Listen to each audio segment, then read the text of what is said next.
जय माता दी। नमस्कार दोस्तों, स्वागत है आप सभी का हमारे YouTube चैनल लक्ष्मी शर्मा की कहानियाँ पर। आज के वीडियो में आप सभी जानेंगे आश्विन महीने के कृष्णा पक्ष में पड़ने वाली एकादशी कब है। जानेंगे पूजन विधि, महत्व और शुभ मुहूर्त। आश्विन माह के कृष्णा पक्ष की एकादशी को इंदिरा एकादशी के नाम से जाना जाता है। एकादशी का व्रत व्यक्ति को पाप कर्मों से मुक्त करता है। साल की सभी एकादशी महत्वपूर्ण है, लेकिन पितर पक्ष में आने वाली इंदिरा एकादशी का बात खास है। ग्रंथों में कहा गया है कि श्राद्ध के दिनों में विष्णु पूजा करने से भी पितर तृप्त हो जाते हैं। तो आइए जानिए इस साल पितर पक्ष की इंदिरा एकादशी का डेट और शुभ मुहूर्त और महत्व के बारे में। पितर पक्ष का आरंभ 29 सितंबर 2023 से हो रहा है। आश्विन माह के कृष्णा पक्ष की इंदिरा एकादशी 10 अक्टूबर 2023 को रखा जाएगा। इंदिरा एकादशी के दिन व्रत करने से मनुष्य को यमलोक की यातना का सामना नहीं करना पड़ता। इस दिन माघा श्राद्ध किया जाता है। अब जानिए इंदिरा एकादशी 2023 का शुभ मुहूर्त। पंचांग के अनुसार आश्विन माह के कृष्णा पक्ष की एकादशी तिथि 9 अक्टूबर 2023 को दोपहर 12:36 पर शुरू होगी और अगले दिन 10 अक्टूबर 2023 को दोपहर 3:08 पर इसका समापन होगा। विष्णु पूजा का समय सुबह 9:13 से दोपहर 12:08 तक। एकादशी का पारण समय पितर पक्ष की इंदिरा एकादशी का व्रत का पारण 11 अक्टूबर 2023 को सुबह 6:19 से सुबह 8:39 तक किया जाएगा। इस दिन द्वादशी तिथि का समापन शाम 5:37 पर होगा। महत्व। इंदिरा एकादशी की खास बात यह है कि पितर पक्ष में आती है, इसलिए इसका महत्व बढ़ जाता है। पद्म पुराण के अनुसार इस एकादशी का व्रत करने वाले व्यक्ति के 7 पीढ़ियों तक के पितर तर जाते हैं। विधि पूर्वक पूर्वज के नाम पर दान दिया जाए तो उन्हें मोक्ष मिल जाता है और व्रत करने वाले को वैकुंठ प्राप्ति होती है। इस दिन विधि विधान तर्पण और ब्राह्मण भोजन कराने, दान दक्षिणा देने से पितर स्वर्ग में चले जाते हैं। अब आइए श्रवण करें इंदिरा एकादशी की व्रत कथा। अर्जुन ने कहा, हे प्रभु, अब आप कृपा कर आश्विन माह के कृष्णा पक्ष की एकादशी की कथा को कहिए। इस एकादशी का क्या नाम है तथा इसका व्रत करने से कौन सा फल मिलता है?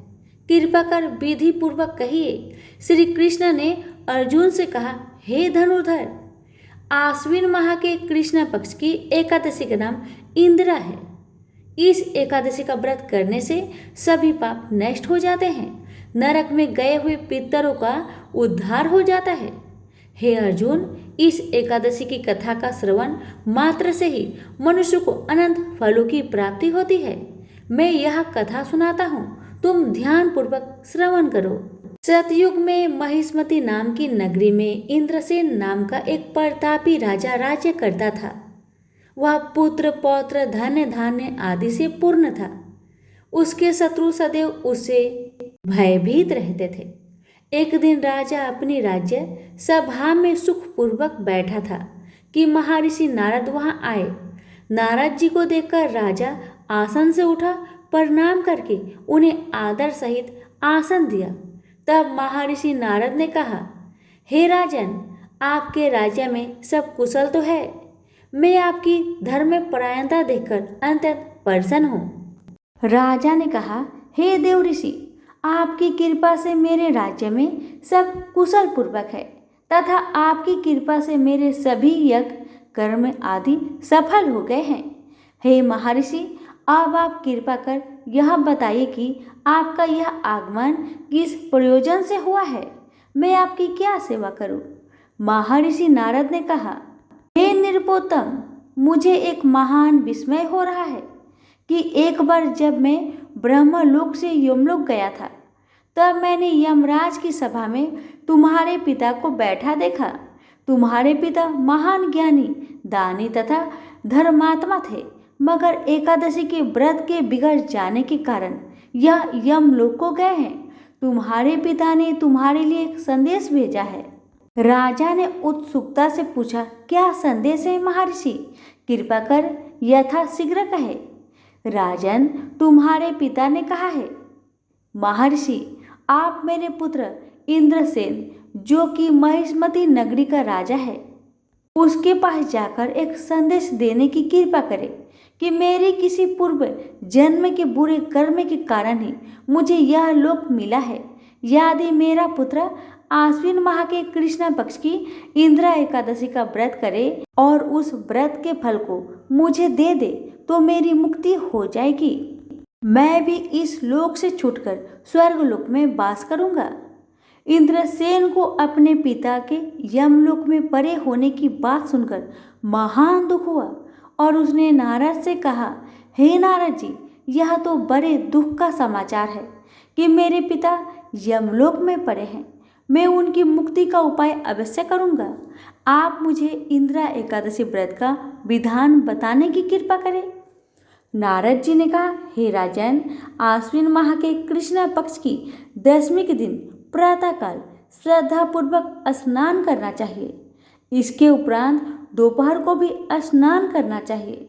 उस समय जल से निकलकर श्रद्धापूर्वक पितरों का श्राद्ध करें और उस दिन एक समय भोजन करें और रात्रि को पृथ्वी पर शयन करें। इसके दूसरे दिन अर्थात एकादशी के दिन नित्य कर्मों से निवृत्त होकर स्नान आदि के उपरांत भक्तिपूर्वक व्रत को धारण करें और इस प्रकार व्रत का संकल्प करें, मैं आज निराहार रहूंगा और सभी भोगों का त्याग कर दूंगा। इसके उपरांत अगले दिन भोजन करूंगा।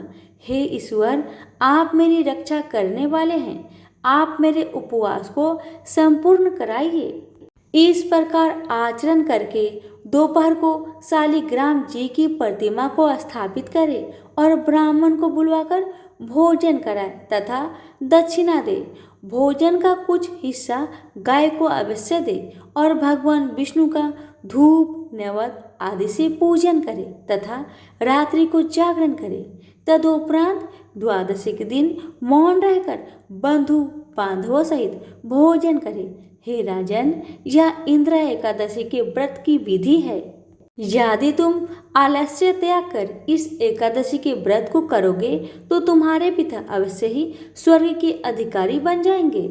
नारद जी राजा को सब विधान समझाकर आलोक हो गए।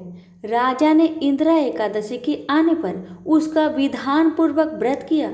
बंधु बांधवों सहित इस व्रत के करने से आकाश से पुष्पों की वर्षा हुई और राजा के पिता यमलोक से रथ पर चढ़कर स्वर्ग को चले गए। इस एकादशी के प्रभाव से राजा इंद्रसेन भी इस लोक में सुख भोगकर अंत में स्वर्गलोक को गया। भगवान श्री कृष्ण ने कहा, हे सखा, यह मैंने तुम्हारे सामने इंद्रा एकादशी के महात्म्य का वर्णन किया है।